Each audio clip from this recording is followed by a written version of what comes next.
آدم بالعلم والعمل وعلى جميع العالم والصلاة والسلام على محمد سيد العرب والعجم وعلى آله وأصحابه ينابيع العلوم والحكم أما بعد فأعوذ بالله من الشيطان الرجيم بسم الله الرحمن الرحيم قد أفلح من تزكى وذكر اسم ربه فصلى بل تؤثرون الحياة الدنيا والآخرة خير وأبقى إن هذا لفي الصحف الأولى صحف إبراهيم وموسى وقال النبي صلى الله عليه وسلم عليكم بمجالسة العلماء أو كما قال عليه الصلاة والسلام اللهم صل على محمد وعلى آل محمد كما صليت على إبراهيم وعلى آل إبراهيم إنك حميد مجيد اللهم بارك على محمد وعلى آل محمد كما باركت على إبراهيم وعلى آل إبراهيم إنك حميد مجيد नहीं दो जहां में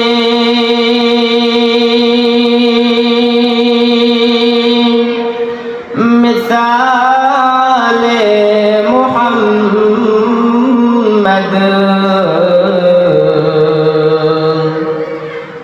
नहीं दो जहां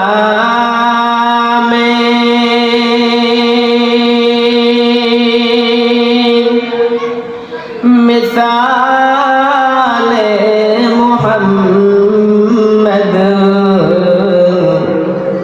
जमाल खुदा है कमाल मुहम्मद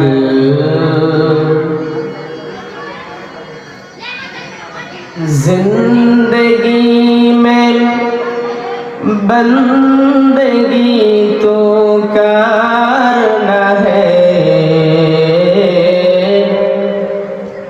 जिंदगी में बंदगी तो करना है जिंदगी में बंदगी शर्मिंदा है जिंदगी बेबंदगी शर्मिंदा है।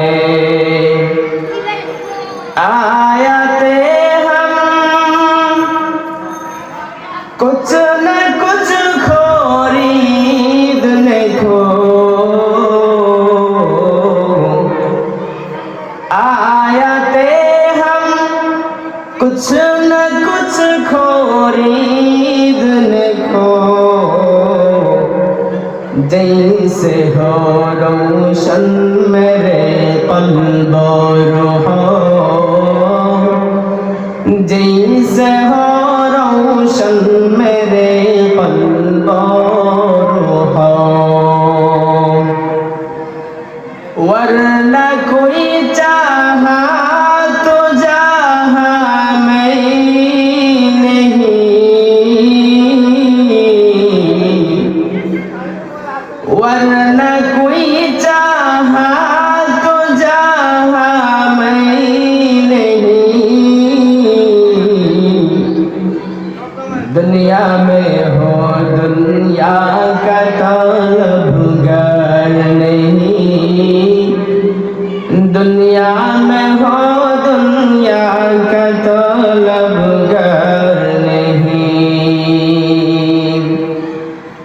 बाजार से गुजरा हो खरीदार नहीं,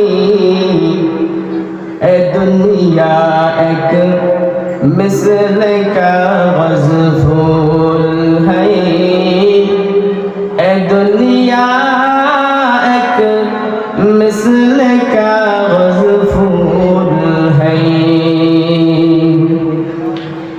अल्हम्दुलिल्लाह, আল্লাহ পাকের কাছে লাখ কোটি শুকর ও সুজুদ যে মহান রব্বে কারীম আমাদেরকে ভালোবেসে মহব্বত করে আমাদের মাধ্যমে একটি দ্বীনি মাহফিল মাজলিসে আল্লাহ তাআলা এরকম একটি দ্বীনি মাজলিসের ব্যবস্থা করার তৌফিক দান করেছেন এবং আমাদের এলাকার মানুষের জন্য একটি নাজাতের ব্যবস্থা করার মতো আল্লাহ তাআলা তৌফিক দিয়েছেন। সেজন্য মহান রব্বে কারীমের দরবারে দিলকে উজাড় করে আমরা সকলেই কালিমাতুশ শুকর আদায় করব। সকলেই বলব আলহামদুলিল্লাহ।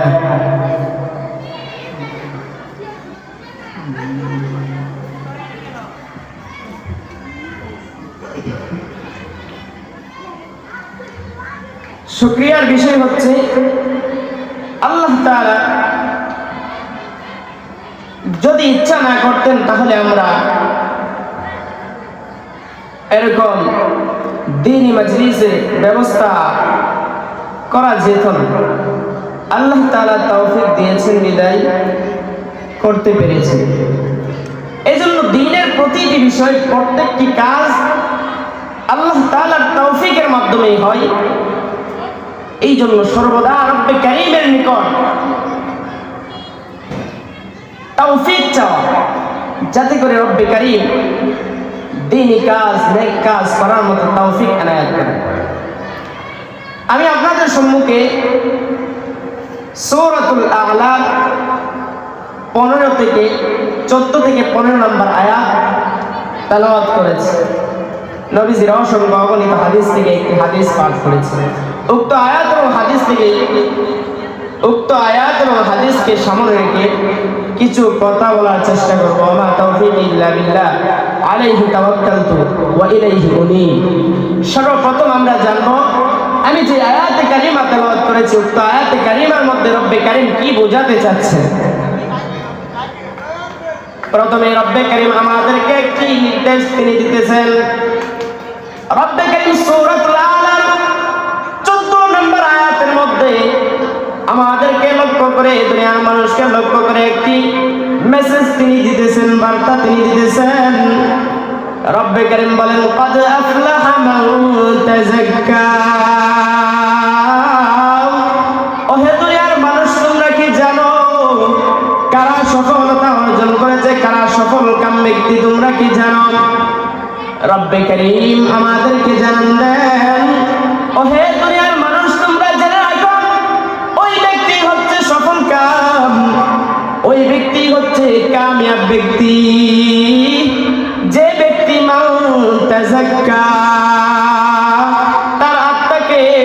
পরিশুদ্ধ করতে পেরেছে। তাহলে কামিয়াব সফল কাম ব্যক্তি হচ্ছে ওই ব্যক্তি যে তার আত্মাকে পরিশুদ্ধ করতে পেরেছে। আমাদের আত্মাকে পরিশুদ্ধ করতে হলে আমাদেরকে যেই কাজগুলো করতে হবে রব্বে কারীম তো প্রথমে আমাদেরকে জানান দিয়েছেন, দুনিয়ার মানুষ তোমরা শুনে রাখো, সফল কাম ব্যক্তি তো হচ্ছে ওই ব্যক্তি যে তার আত্মাকে পরিশুদ্ধ করেছে। কিন্তু এই আত্মাকে পরিশুদ্ধ করতে হলে কিভাবে আত্মাকে পরিশুদ্ধ করা যায়? রব্বে কারীম পরবর্তী আয়াতে বলেন, ফাযাকারা ইসমা রাব্বিহি ফাসাল্লা। ওহে দুনিয়ার মানুষ তোমরা জেনে রাখো, তোমার আত্মাকে তুমি কিভাবে পরিশুদ্ধ করবে। এক নাম্বার হচ্ছে ফাযাকারা ইসমা রাব্বি, তুমি তোমার রবের জিকির করবে। অতঃপর রব্বে কারীম বলেন ফাসাল্লা, রব্বে কারীমের জিকিরের সাথে সাথে তোমার আত্মাকে যদি তুমি পরিশুদ্ধ করতে চাও তাহলে তোমাকে সালাত আদায় করতে হবে।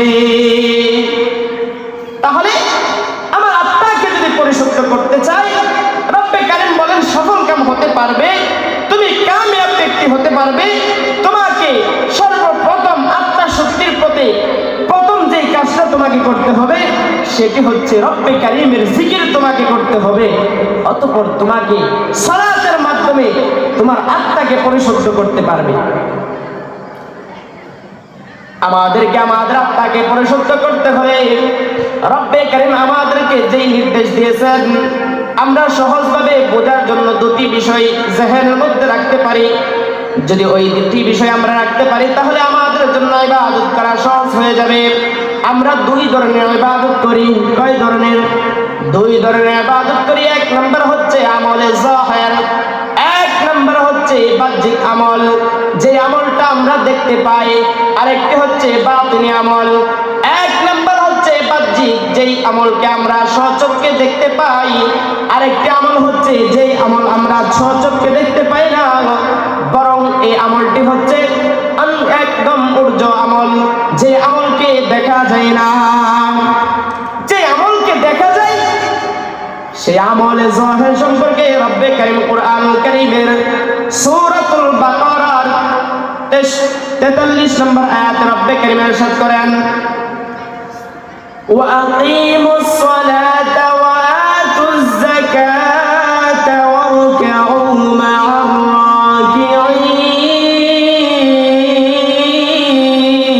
রাকিঈন। তোমার আত্মাকে পরিশুদ্ধ করতে হলে সর্বপ্রথম আমলে যাহির, বাহ্যিক যে আমলের মাধ্যমে তুমি তোমার আত্মাকে পরিশুদ্ধ করতে পারবে তার মধ্যে এক নম্বর আমল হচ্ছে নামাজ। কোন ব্যক্তি ঈমান আনয়ন করার পর সর্বপ্রথম যে আমলের মাধ্যমে তার আত্মাকে পরিশুদ্ধ করবে সেই আমলের মধ্যে বাহ্যিক আমল হচ্ছে নামাজ। এই নামাজ সম্পর্কে রব্বে কারীম সূরাতুল বাকারার 43 নম্বর আয়াতে রব্বে কারীম বলেন, ওয়া আকিমুস সালাতা ওয়া আতুজ যাকাতা ওয়ারকাউ মা'আর রাকিঈন। ওহে দুনিয়ার মানুষ তোমরা নামাজ কায়েম করো, ওয়া আতুজ যাকাত এবং যাকাত আদায় করো। আরেকটি কাজ তোমাকে করতে হবে, ওয়ারকাউ মা'আর রাকিঈন,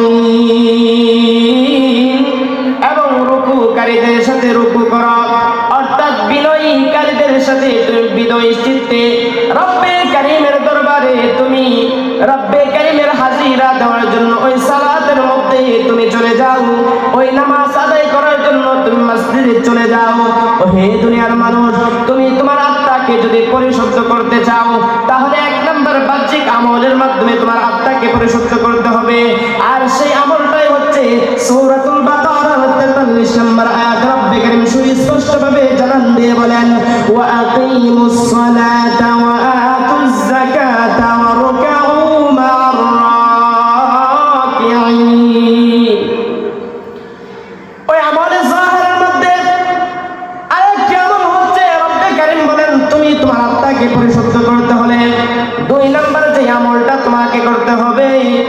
আমলটা হচ্ছে তোমাকে রোজার মাধ্যমে তোমার আত্মাকে পরিশুদ্ধ করতে হবে। এক নম্বর ঈমান আনয়ন করলাম, ঈমান আনয়ন করার পর আমলকে পরিশুদ্ধ করার জন্য, আত্মাকে পরিশুদ্ধ করার জন্য নামাজ আদায় করলাম। তারপর রব্বে কারীম আমাদেরকে তিনি নির্দেশ দিচ্ছেন, তোমার আত্মা এখনো পরিপূর্ণ পরিশুদ্ধ হয় নাই। যদি তুমি মুকাম্মাল কমপ্লিট ঈমানকে, যদি তোমার ওই আত্মাকে সঠিক পরিশুদ্ধ করতে চাও, তাহলে তোমাকে দুই নাম্বার যেই বিষয়টা তোমাকে পালন করতে হবে, সেটা হচ্ছে তোমাকে রোজার মাধ্যমে তোমার আত্মাকে পরিশুদ্ধ করতে হবে।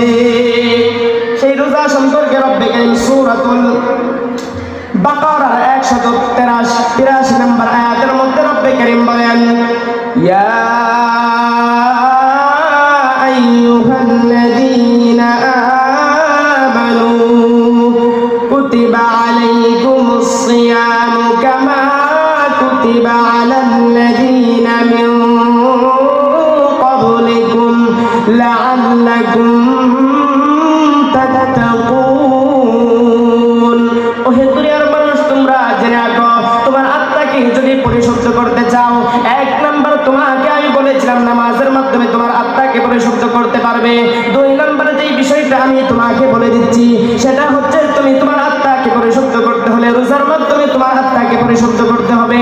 এই বিষয়ে আমি রব্বে কারীম তোমাদেরকে বলি, ইয়া আইয়ুহাল্লাযীনা আমানু, হে ঈমানদারগণ, কুতিবা আলাইকুমুস সিয়াম, তোমাদের উপর ওই রোজাকে ফরজ করা হয়েছে। তোমরা ভয় পেয়ে যেও না, শুধুমাত্র তোমাদের উপরই ফরজ করা হয় নাই। রব্বে কারীম আমাদেরকে বলেন, তোমাদের উপরে শুধু ওই রোজাকে ফরজ করা হয় নাই, কামা কুতিবা আলাল্লাযীনা মিন ক্বাবলিকুম, এই রোজা তোমাদের উপরে এরকম ভাবে ফরজ করা হয়েছে যেমনই ভাবে পূর্ববর্তী নবীদের উপর, যেমনই ভাবে পূর্ববর্তী উম্মতের উপর ফরজ করা হয়েছিল, ঠিক তদ্রূপ তোমাদের উপর এই রোজাকে ফরজ করা হয়েছে। ওহে দুনিয়ার মানুষ, কেন তোমাদের উপর রোজাকে ফরজ করা হয়েছে তোমরা কি জানো? তাহলে তোমরা শুনে রাখো কেন রোজাকে ফরজ করা হয়েছে, লাআল্লাকুম তাত্তাকুন। রব্বে কারীম বলেন, তোমরা যাতে করে আমি রব্বে কারীমের ভয় তোমাদের অন্তরে অর্জন হয়। রব্বে কারীমের ভয়, একমাত্র আমি রব্বে কারীমের ভয় তোমরা তোমাদের অন্তরের মধ্যে অর্জন করতে পারো, তোমরা যাতে মুত্তাকি হতে পারো, এজন্য আমি রব্বে কারীম তোমাদেরকে রোজা দিয়েছি। আত্মাকে পরিশুদ্ধ করতে হলে সর্বপ্রথম আমাকে যেই কাজ করতে হবে সেটা হচ্ছে নামাজ। দুই নম্বর আত্মাকে পরিশুদ্ধ করার দুই নম্বর বিষয় হচ্ছে আল্লাহ তাআলা বলেন রোজা। রোজার মাধ্যমে তোমার ওই আত্মাকে তুমি পরিশুদ্ধ করতে পারবে। তাহলে আমলের জোর বাহ্যিক আমলের মাধ্যমে আত্মাকে পরিশুদ্ধ করা যায়। এবার আসুন বাতিনি আমলের মাধ্যমে আত্মাকে পরিশুদ্ধ করা যায়।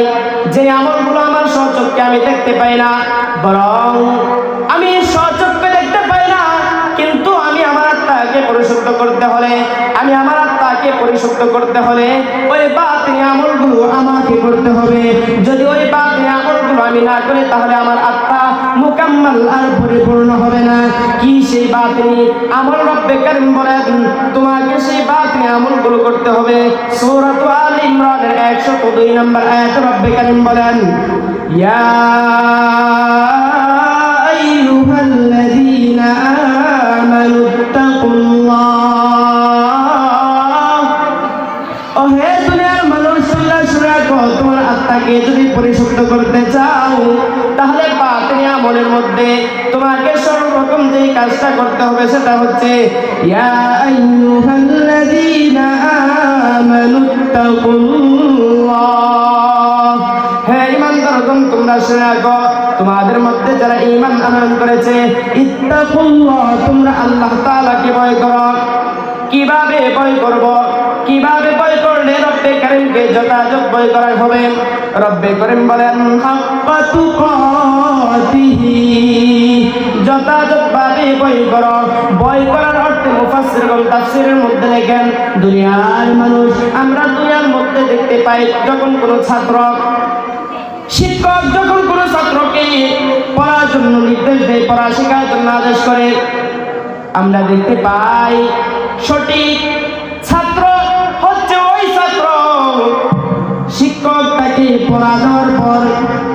পরদিন গিয়ে যদি বলে, শিক্ষক মহোদয় আপনি পড়া দিয়েছেন কিন্তু আমি পড়া শিখতে পারি নাই। এবার শিক্ষক বলল, কেন তুমি শিখতে পারো নাই? ছাত্র বিভিন্ন অজুহাত শিক্ষকের সামনে পেশ করল।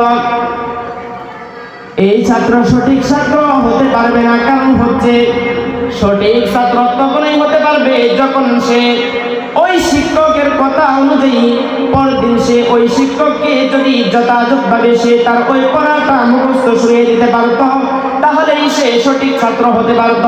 রব্বে কারীম আমাদেরকে বলেন, ওহে দুনিয়ার মানুষ, ওহে ইমানদারগণ, তোমরা শুনে রাখো, তুমি ততক্ষণ পর্যন্ত পরিপূর্ণ মুকাম্মাল মুমিন হতে পারবে না যতক্ষণ পর্যন্ত আমি রব্বে কারীমকে যথাযথভাবে ভয় না করবে। তাহলে আমি রব্বে কারীমকে তোমাকে সঠিকভাবে ভয় করতে হবে। আর যদি তোমার মধ্যে পরিপূর্ণ ভয় এসে যায়, তাহলে আমি তোমাকে বলে দিলাম তোমার আত্মা পরিশুদ্ধ হয়ে যাবে। তাহলে আমার আত্মাকে পরিশুদ্ধ করতে হলে সর্বপ্রথম জাহিরে আমলের মাধ্যমে পরিশুদ্ধ করতে হয়। তার মধ্যে 1 নম্বর জানলাম নামাজ, 2 নম্বর জানলাম রোজা। শুধু বাহ্যিক আমলের মাধ্যমে পরিশুদ্ধ করা যায় না, আমাদেরকে বাতিনি আমলের মাধ্যমে পরিশুদ্ধ করতে হয়। সেই বাতিনি আমলের মধ্য থেকে 1 নম্বর হচ্ছে আল্লাহ তাআলার ভয় অন্তরে স্থাপন করতে হবে। ওই বাতিনি আমলের মধ্যে রব্বে কারীম বলেন, আর তোমাকে যে বিষয়টা করতে হবে সেটা হচ্ছে সূরাতুল বাইয়িনার 5 নম্বর আয়াতের মধ্যে রব্বে কারীম বলেন, ওয়ামা উমিরু ইল্লা লিয়াবুদুল্লাহা মুখলিসিনা লাহুদ্দীন। ওহে দুনিয়ার মানুষ, তোমরা শুনে রাখো, পরিপূর্ণ মুকাম্মাল পরিপূর্ণ মুমিন যদি হতে চাও, তাহলে তোমাকে যেই কাজটা করতে হবে, তোমাকে রব্বে কারীম যেই বিষয়ে আদেশ করেছেন, তোমাকে যেই নির্দেশ দিয়েছেন, সেই নির্দেশ যদি তুমি সঠিকভাবে পালন করো, মুখলিসিনা লাহুদ্দীন, দিনের সেই বিষয়টাকে যদি তোমরা একনিষ্ঠতার সাথে রব্বে কারীমকে সন্তুষ্ট করার লক্ষ্যে যদি তুমি সঠিকভাবে সম্পাদন করতে পারো, তাহলে তুমি হবে মুকাম্মাল মুমিন। শুধু মুকাম্মাল মুমিন নয়, বরং রব্বে কারীম যে বলেছে যে সফল কাম মুমিন হচ্ছে ওই মুমিন যে তার আত্মাকে পরিশুদ্ধ করেছে, তুমি সেই প্রকারে তুমি প্রবেশ করতে পারবে।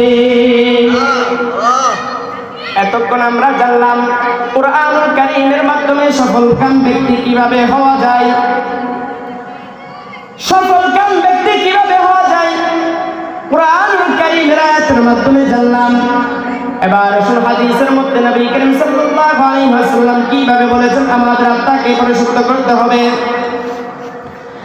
রাসূল করিম সাল্লাল্লাহু আলাইহি ওয়াসাল্লাম মুসনাদে বাজ্জাজ নামক একটি কিতাব আছে, ওই কিতাবের 8539 নম্বর আয়াতের হাদিসের মধ্যে নবী করিম সাল্লাল্লাহু আলাইহি ওয়াসাল্লাম বলেন, قال النبي صلى الله عليه وسلم لا سهم في الإسلام لا سهم في الإسلام لمن لا صلاة له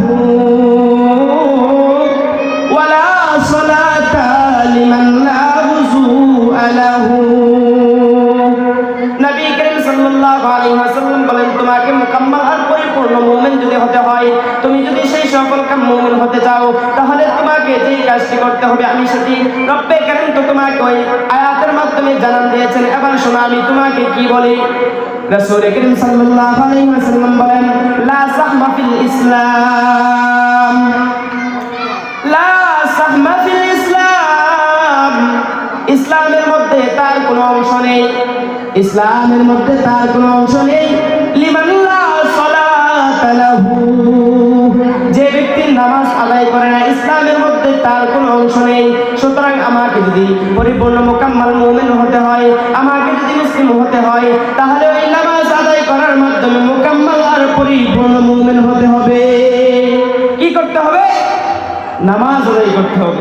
যদি আমি আর আপনি নামাজ না পড়ি, তাহলে পরিপূর্ণ মুমিন হতে পারবো না।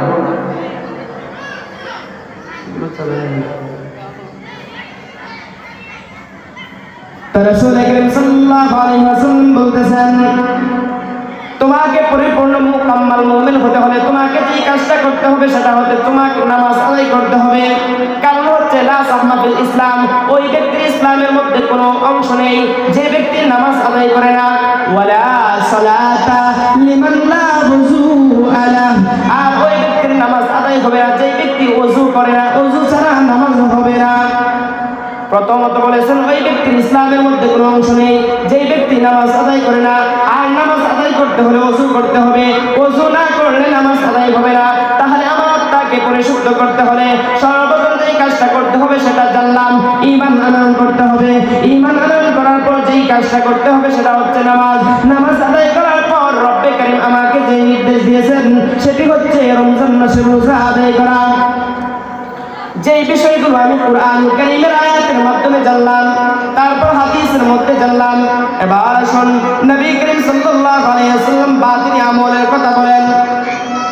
বাহ্যিক আমল নামাজের মাধ্যমে আত্মাকে পরিশুদ্ধ করলাম, বাতিনি আমলের মাধ্যমে আত্মাকে পরিশুদ্ধ করতে হয়। যেটা আমি আপনাদেরকে বুঝিয়েছি, তাকুল্লাহ, আল্লাহ তাআলার ভয়ের মাধ্যমে আত্মাকে পরিশুদ্ধ করা যায়। হাদিসের মাধ্যমে জানলাম নামাজের মাধ্যমে আত্মাকে মুকাম্মাল পরিপূর্ণ করা যায়। তারপর আসুন আমলে বাতিন, উর্জ আমলের মাধ্যমে ওই আত্মাকে পরিশুদ্ধ করতে হয়। যেই ব্যাপারে নবী করিম সাল্লাল্লাহু আলাইহি ওয়াসাল্লাম সহিহুল বুখারীর কিতাব বাদিউল ওয়াহীর 1 নম্বর হাদিসের মধ্যে ইরশাদ করেন, ইন্নামাল আমালু বিন্নিয়াত।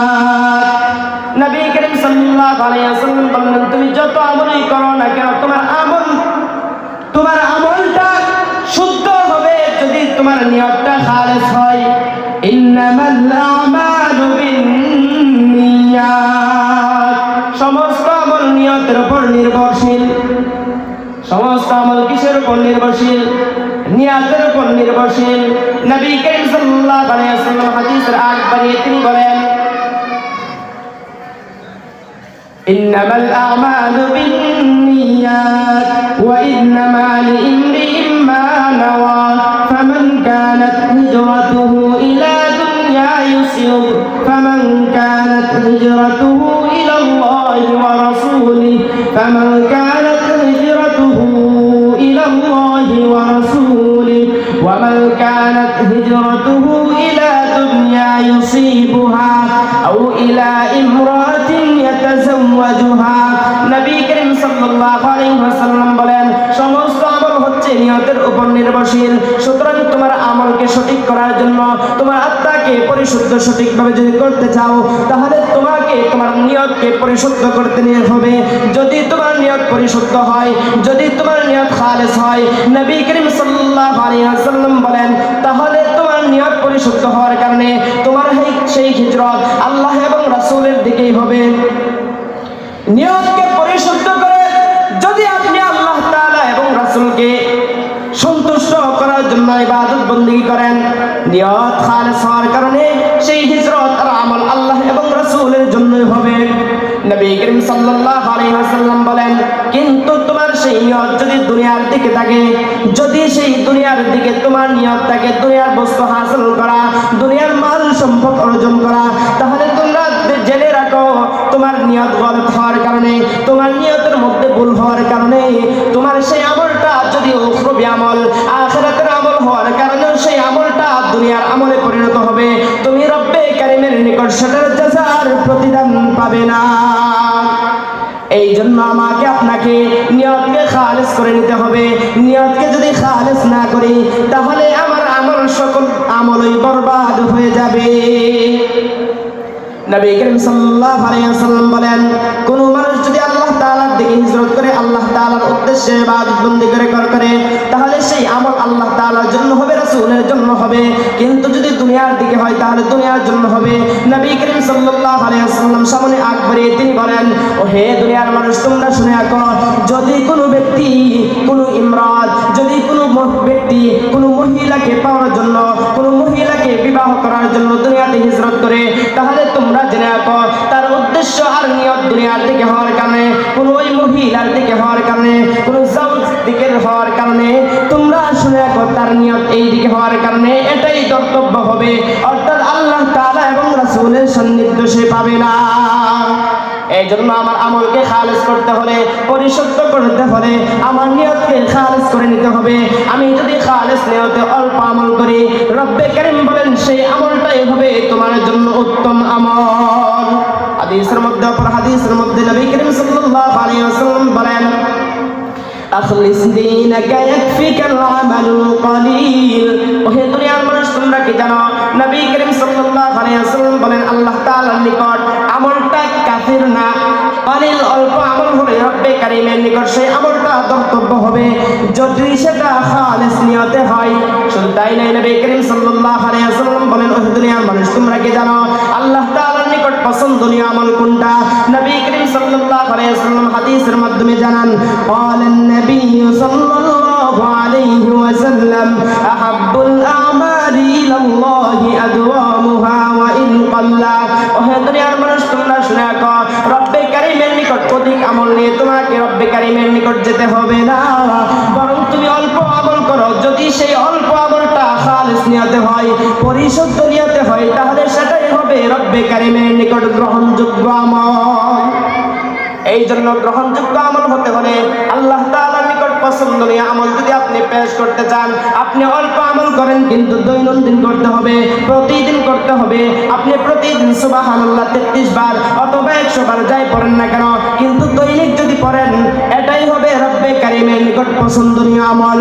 যেই বিষয়ে রব্বে কারীম রাসূল কারীম সাল্লাল্লাহু আলাইহি ওয়াসাল্লাম হাদিসের মধ্যে ইরশাদ করেছেন, আহাব্বুল আমালি ইলাল্লাহি আদওয়ামুহা ওয়া ইন ক্বাল্লা। আল্লাহ তাআলার নিকট পছন্দনীয় আমল হচ্ছে ওই আমল যে আমল সর্বদা করা হয়।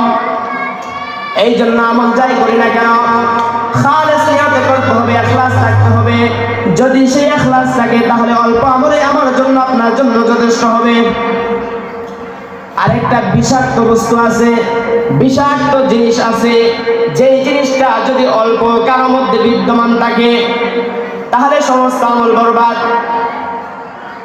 সারা জিন্দেগি আমি ইবাদত বন্দেগী করলাম, কিন্তু আমার মধ্যে সামান্য ত্রুটি থাকার কারণে আমার সেই আমলটা রব্বে কারীমের নিকট গ্রহণযোগ্য হবে না।